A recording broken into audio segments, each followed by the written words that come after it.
In this video, I'm going to show you how you can set up your reverb on your vocal the right way.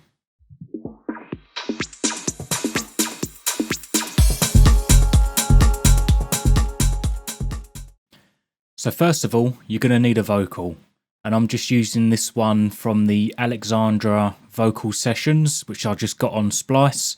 And make sure you have the dry signal of the vocal. You don't want any reverb on there. You want this completely dry. So once you've got your vocal and it's a dry version of the vocal, insert it into your mixer slot. So I'll just rename that one. I'll just rename it vocal. And now you're going to have to do all your processing, which is like your EQ and your compression. So I'm just going to quickly just add them on there to how I kind of want it to sound, and then we'll go from there. And I feel like this is quite alright till you realize this is no paradise. And I feel like this is quite alright till you realize this is no paradise. Okay, so now you've got your EQ, you've got your compression, you've got it sounding how you like, and normally you would just go and get your fruity reverb and then you'd start playing around with it. But do this first. So remove that. Now you want to add your peak controller. And you can find this in the controller section of the drop-down menu. So if you just click on peak controller, and there is the peak controller. So now you want to add your reverb. So this is just the stock setting. So first of all, what you want to do now is turn down the dry signal. So you've just got the wet signal coming through. Now at this point, I like to just sort of play around with the decay, the low cut, and the size, just so I can get it sounding how I want it to sound. Now remember, this is just the wet coming through, so tweak it to how you think you might like, but you remember, once this is all done, you can come back and start changing it from there. So I've got it to a point where I kind of know where I want this reverb to sound and where I want it to be in the mix. So it's quite an open sort of reverb, so it's quite bright as well. I've took some of the low end out, I increased the decay slightly, and I increased the size. So this is what it sounds like, just the wet signal.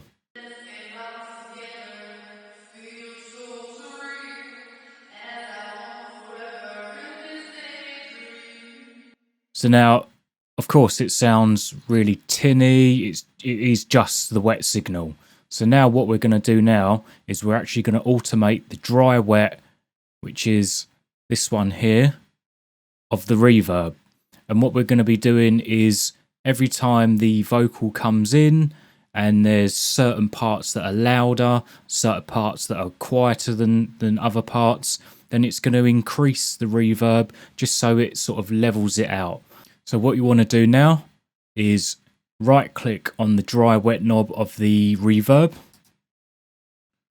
click on link controller, and then you've got this little drop down menu here, which is the internal controller.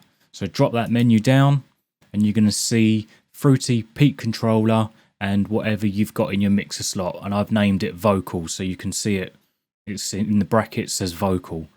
Now you want to go on peak controller peak, which is the second one down, and then on the mapping formula, you drop that little arrow, click on the inverted, so our signal is going to basically be inverted, and then click on accept. So now you can bring up your peak controller, and we're going to be using these four knobs here. So you've got your bass, your volume, tension, and decay. Now I'm just going to quickly run through what these actual knobs do. The bass is going to control how much of the dry or wet signal is going to be coming through when the vocal comes in. The volume is going to be controlling the intensity of the signal that's coming in. So for a vocal, you don't want it to be too intense because it's going to be opening and shutting it so fast that it's going to sound really weird. So we'll play around with that when I come to it. The tension is which is this one here. As you can see, you can move it and you can see that little bar, which is like bending in opposite ways. This is how smooth you want the signal. You can kind of think of this as sort of like the attack, but it's not really, but it does sort of the same thing. And the final knob here, which is turned all the way to the left, this is the decay, and this is like the release on a compressor. And this is going to determine how fast or slow the signal is going to fade out. So whether you want it to close straight away after the vocals sort of finished, or you want it to just sort of taper out. This is a really cool function of the Peak controller, and you can actually get really good like control over your reverb instead of just using the decay in the actual reverb plugin itself. So now we're ready to start tweaking the Peak controller. And I've explained all 4 knobs, and I'm going to start from left to right and just start tweaking to see how I would like it to sound. So let's start with the bass. So let's start playing the vocal and let's hear what it sounds like right now.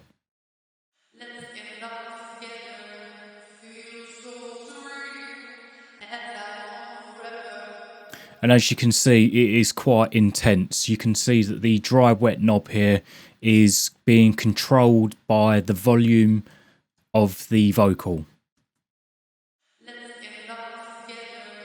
But it sounds weird. So let's start with the bass, and I'm just going to throw you out some bass numbers that you can just sort of reference and then go from there. If you turn your bass to about 70%, and then turn your volume to about 50.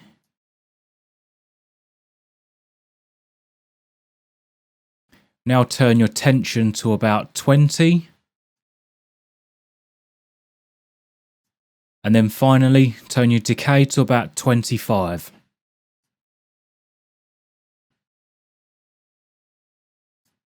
Now let's take a listen to that vocal now. Let's get lost together, feel so surreal, as I want forever in this daydream. And as you can see, the vocal really stands out now. Now, using the reverb just on its own, it kind of masks a lot of the vocal. And you can just set the delay time on the reverb, but it just doesn't have the same effect as it does with the Peak controller, because it's at a bass level. As you can see with the delay, it's just set to a certain number.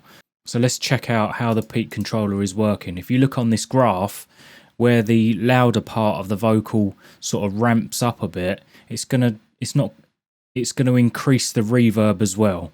Let's get lost together, feel so surreal, as I want forever in this daydream. So your vocal is still right up front with the reverb just sitting behind it, and it doesn't sort of mask out or fade out your vocal.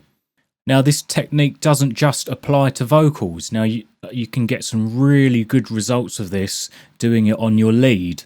So you can have your lead playing and it's still going to be hitting solid with the reverb sitting behind it. And you can also create a sort of, if you play around with the decay on that, it can just shut off. You can get that really big reverb sound, but extremely short, and it will just cut that end off, which sounds really cool.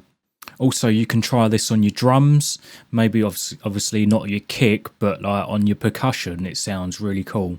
I hope this video has helped you out, and remember to like and subscribe, and make sure you hit that notification bell so you can see more of my videos. Thanks for watching, and I'll see you for the next one.